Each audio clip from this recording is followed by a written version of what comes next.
puertas en el mundo espiritual en todas las áreas.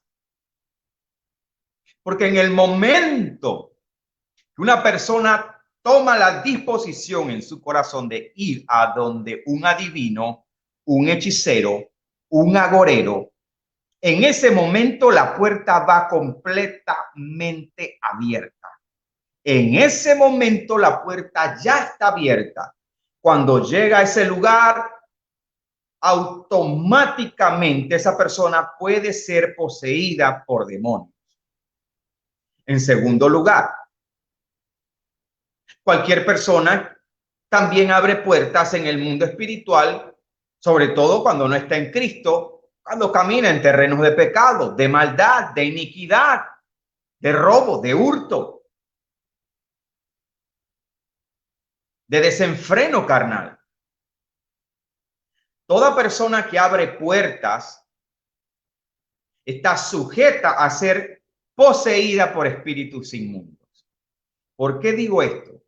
Porque toda persona es vigilada constantemente por estos espíritus. La única forma que usted tenga un blindaje en el mundo espiritual es cuando el Espíritu Santo hace morada en ti, cuando dice Efesios 1, oyendo y creyendo la palabra, creíste en tu corazón para justicia y confesaste con tu boca para salvación, reconociendo que Jesucristo es tu único y tu suficiente Salvador personal. Alguien diga amén a eso.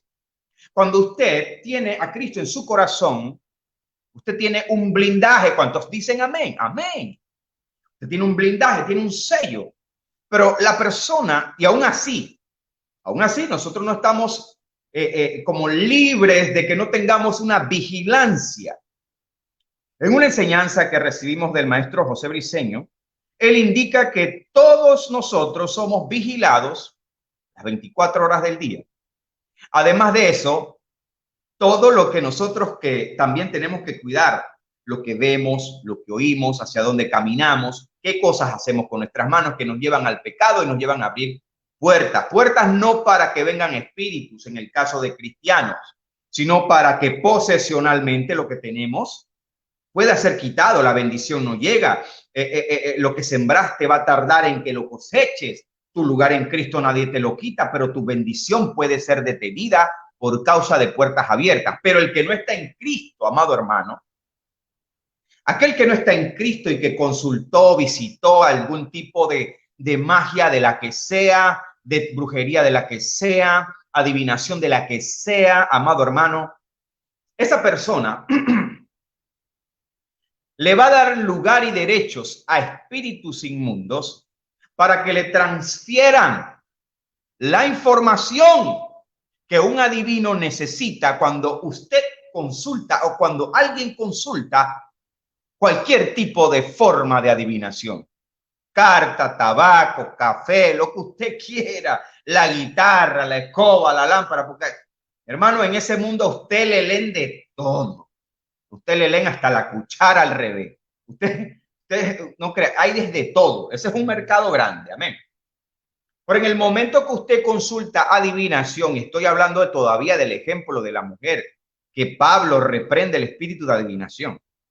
Cuando las personas iban a esa mujer, dice la Biblia, que ella le daba grande ganancia a sus amos, porque era efectiva.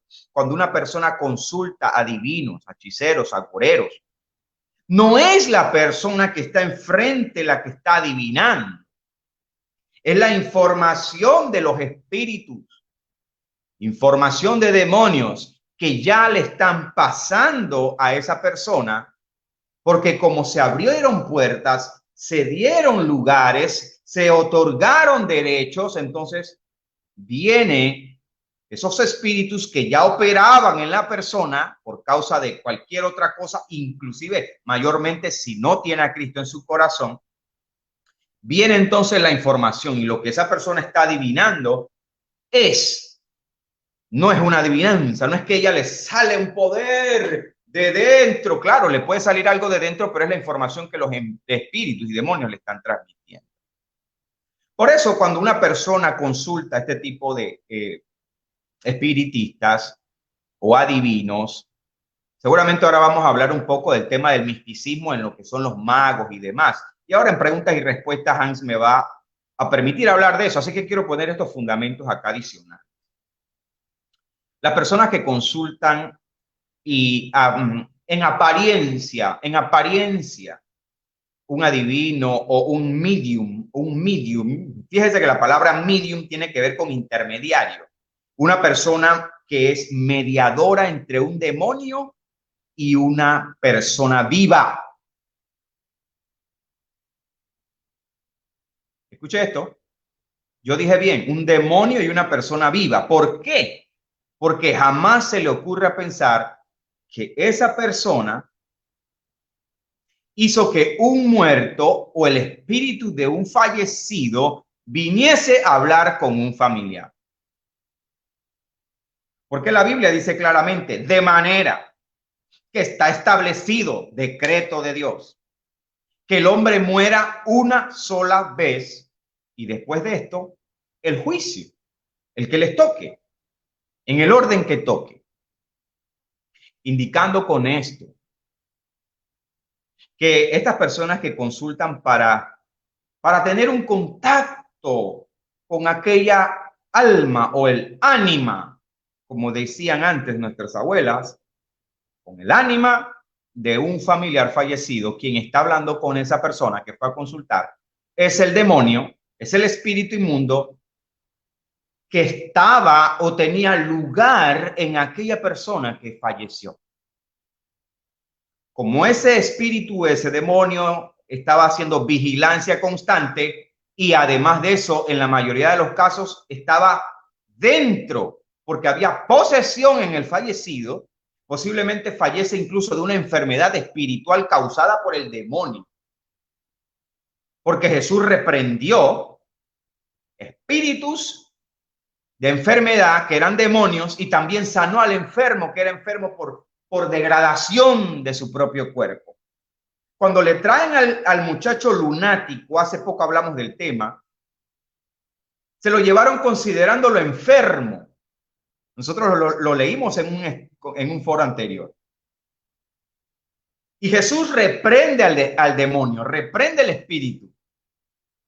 Es donde sale la respuesta de Jesús diciendo que este género no sale si no es con ayuno y oración. ¿Se acuerdan de eso, verdad? Era un muchacho que en apariencia estaba enfermo, se lo llevan como enfermo, pero Jesús reprende el demonio. Los apóstoles no pudieron discernir que no era un enfermo, sino que era un endemoniado, y Jesús reprende pudiendo discernir. Por esto la necesidad de vivir una perfecta comunión, intimidad y presencia en el Señor, para que nuestros sentidos espirituales estén bien activos, bien alertas y podamos discernir. Porque muchas veces a nosotros como hijos de Dios, no solamente a los siervos, a los que ministran, a los pastores, maestros, el que sea, líder, lo que tú quieras, tú como cristiano, como creyente, vas a tener oportunidad de manifestar el amor, la misericordia de Dios y el poder de Dios a través de orar por alguien y que esa persona reciba sanidad, liberación, cualquier manifestación gloriosa de Dios para hacer libre a una persona y para demostrar el poder de Dios sobre el poder de las tinieblas. Así que para aclarar esto, muchas personas quizás necesitan escuchar esto. La gente no está hablando con el familiar que se fue. Está recibiendo información de un espíritu que estuvo allí, posiblemente poseído de la persona, que enfermó a esa persona y que ahora puede darle información al intermediario, medium, brujo, hechicero o adivino. Eso es lo que está ocurriendo en el mundo espiritual. ¿Y qué ocurre? Escuche esto porque aquí hay un peligro grande. La persona que fue, vamos a suponer que fue por primera vez a consultarse. Vamos a poner un principio aquí. Los que tienen Biblia vayan moviéndose a Deuteronomio 18, 10, 12. Nosotros nos gusta poner fundamento bíblico. Podemos hablar muchísimo, pero vamos a la palabra siempre al final y en todo momento. Escuche bien porque esto es delicado. Usted le puede transmitir esta verdad a cualquier familiar que usted sepa que está moviéndose en ese terreno peligroso. Porque aquella persona que se sienta allí, aunque sea la primera vez, a supuestamente tratar de consultar con ese familiar que partió, no sabiendo por ignorancia o por necedad que no es el familiar quien va a responder ante ese medium o ese espiritista, ese adivino, sino un demonio que tiene toda la información. Y la persona, cuando escucha detalles que aparentemente solo él y ese familiar sabían, vamos a dar un ejemplo, la persona le empieza a dar información y le hacen creer que es el espíritu de la madre, de la mamá. Y la persona llora porque dice, eso solamente lo sabía ella, o eso solamente lo sabía mi papá, o eso solamente lo sabía mi hijo, mi hija, lo que sea el caso. Es una información tan personal que tú certificas de que nadie podía saber eso, solamente ella y tú. Y en efecto, caes en la trampa porque dices que delante de ti está el espíritu de ese familiar que partió. Pero ¿cuál es la consecuencia de esto en el mundo espiritual? Terrible. Desde que saliste abriste puertas, ya lo dije.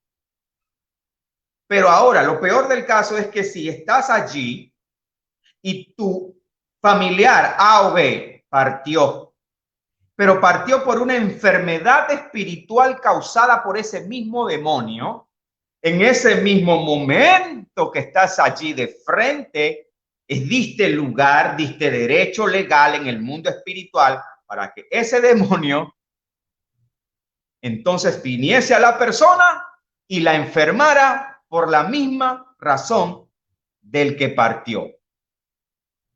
Por eso muchas personas que no están en Cristo hablan de enfermedades hereditarias. Y en la genética hay cosas que sí se transfieren, pero en el mundo espiritual también hay cosas que se transfieren por este tipo de consulta errada del diablo, y mucha gente termina en ese mundo sumergidos sin saber que cayeron en un terreno donde un agujero los llevó a otro agujero y fueron engañados por Satanás. En Deuteronomio capítulo 18 versículos 10 y 12 dice la palabra del Señor claramente. Esto aplica para todos los tiempos. Dice así el Señor, hablándole al pueblo de que cuando esté en tierra extranjera, dice, no sea hallado en ti quien haga pasar a su hijo o a su hija por el fuego. Esto tiene que ver con rituales que hacían. Ni quien practique adivinación, ni agorero, ni sortílego, ni hechicero, ni encantador, ni adivino, ni mago, ni quien consulte a los muertos. Esto es condenado por Dios. Porque es abominación para Jehová cualquiera que hace estas cosas. Terrible. Y por estas abominaciones Jehová, tu Dios, echa estas naciones de delante de ti. Deuteronomio 18, 10 al 12 para los que apuntan. En una ocasión, como testimonio, yo le leí este texto a un amigo mío que el Señor lo rescata del mundo de la santería. Al principio no quería escuchar nada de esto. Cuando se le hablaba de Cristo, mira, de eso no me hables, hermano. No me hables de eso. Yo tengo mi religión. Pero el Señor me dio estrategias. Empecé a rodear los muros como Josué. Y en el momento que menos pensamos, los muros se cayeron. ¿Cuántos dicen amén? Porque los muros se caen por el poder, la sangre de Cristo, por el poder de la palabra, por el poder del Espíritu Santo. Se caen los muros. Nunca catalogue a una persona que practique brujería, hechicería, como una persona imposible de ganar. Nunca. Igual que pasa con el tema de los homosexuales. Hay personas que dicen, bueno, ya el homosexual, bueno, ya como que al infierno, pues. Pueden ganarse para Cristo. Alabado sea el nombre de Jesús. ¿Cuántos dicen amén a eso? ¿Acaso hay algo imposible para Dios? No. Pero catalogamos al hechicero y al adivino como imposibles de ganar. También por ellos el Señor derramó su sangre. Aunque estén militando del otro lado y se conviertan soldados para el reino de las tinieblas, son hombres y mujeres que necesitan ser traídos a Cristo. Así que si alguien que está practicando estas cosas o entrando en este mundo Detente en este momento en el nombre de Jesucristo. No camines ni un paso más hacia ese camino. Escapa por tu vida. Pídele perdón al Señor. Él te va a perdonar. Él te va a limpiar y va a hacer de ti una nueva criatura. Alabado sea Dios. Y si alguien pues está empezando a considerar siquiera venir delante de algunas personas que practiquen esto, sepan que la condenación es terrible, porque en el mundo espiritual, cuando se entra en ese terreno, solo la misericordia de Dios te puede librar. Amado hermano, Dios lo dice claramente que está en contra de eso. Teníamos que poner este paralelo, este fundamento, amado hermano, porque existe, sí existe